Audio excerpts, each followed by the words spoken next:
Bihar assembly ఎన్నికల్లో మోదీ నాయకత్వం అమిత్ షా వ్యూహాలు పనిచేశాయి. ఎన్డీఏ ప్రభంజనం సృష్టించింది. బీజేపీ దుమ్ము రేపింది. రాహుల్ తేజస్వి ద్వయం పత్తా లేకుండా పోయింది. ఒక్క ఎగ్జిట్ పోల్ కూడా ఎన్డీఏకి 200 సీట్లు వస్తాయని చెప్పలేకపోయింది.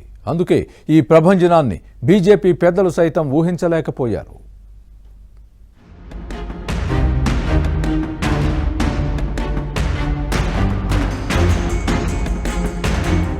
బీహార్లో ఎన్డీఏ కూటమి తిరుగులేని విజయం సాధించింది.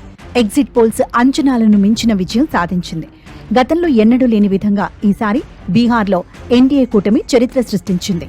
మహాగఠ్ బంధన్ పతనమైంది. రాహుల్ ఓట్ చోరీ ఆరోపణలు, తేజస్వి ఇంటికో ఉద్యోగం హామీ పనిచేయలేదు. ప్రశాంత్ కిషోర్ నేతృత్వంలో జనసురాజ్ పార్టీ కనుమరుగైంది. అసెంబ్లీ ఎన్నికల్లో బీజేపీ 90% స్ట్రైక్ రేట్ సాధించగా 82%కి పైగా జేడీయూ అభ్యర్థులు విజయం సాధించారు. చిరాగ్ పాశ్వాన్ నేతృత్వంలోని ఎల్జేపీ 75% స్ట్రైక్ రేట్ సాధించింది.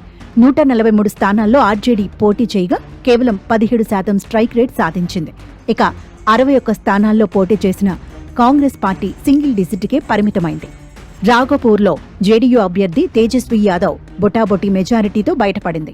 ఒక్క ఎగ్జిట్ పోల్ కూడా ఎన్డీఏ 200కు పైగా సీట్లు సాధిస్తుందని చెప్పలేకపోయాయి.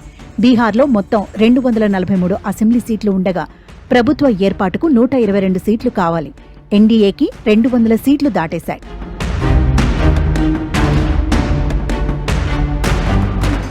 ఎన్డీఏ కూటమి విజయంతో జేడీయూ, బీజేపీ, ఎల్జేపీ నేతలు సంబరాలు చేసుకున్నాయి. బీహార్లో ఎన్డీఏ విజయంతో ఢిల్లీలోని బీజేపీ కేంద్ర కార్యాలయానికి ప్రధాని మోదీ వెళ్లారు. కార్యకర్తలతో కలిసి విజయోత్సవం చేశారు. ప్రజలు అద్భుతమైన తీర్పునిచ్చారని, అభివృద్ధికి పట్టం కట్టారని చెప్పారు ప్రధాని మోదీ. జంగల్ రాజ్, బుజ్జగింపు రాజకీయాలు చేసేవారు ఏ వేషంలో వచ్చినా వారికి దోచుకునే అవకాశం లభించదన్నారు అమిత్ షా. అసెంబ్లీ ఎన్నికల్లో ఎన్డీఏ కూటమి ప్రభుత్వం పట్ల విశ్వాసంతో ప్రజలు అఖండ మెజారిటీతో గెలిపించారని బీహార్ ముఖ్యమంత్రి, జేడీయూ చీఫ్ నితీష్ కుమార్ అన్నారు. బీహార్ మరింత అభివృద్ధి చెందుతుందని, తద్వారా దేశంలో అభివృద్ధి చెందిన రాష్ట్రాల కేటగిరీలో నిలబడుతుందని మోదీ ట్విట్టర్లో పేర్కొన్నారు.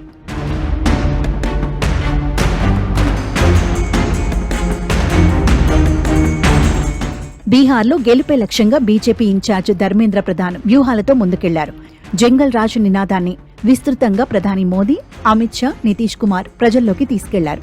మహాగఠ్ బంధన్ అధికారంలోకి వస్తే ఆటవిక పాలనలోకి రాష్ట్రం వెళ్లిపోతుందన్న ప్రచారం చేశారు. బీహార్ ఎన్నికల్లో మహాకూటమి కనీవిని ఎరుగని రీతిలో పరాజయం పాలైంది. ఎగ్జిట్ పోల్స్ కూడా అంచనా వేయలేనంతగా చావు దెబ్బతింది. బీహార్లో 2 దశలలో పోలింగ్ జరిగింది. మొత్తంగా 67.13% పోలింగ్ నమోదైందని ఎన్నికల సంఘం ప్రకటించింది. ఆ రాష్ట్రంలో 1951 తర్వాత ఇదే అత్యధిక శాతం పోలింగ్. అయితే ఇదంతా ప్రభుత్వ అనుకూల పోలింగేనని తేలింది.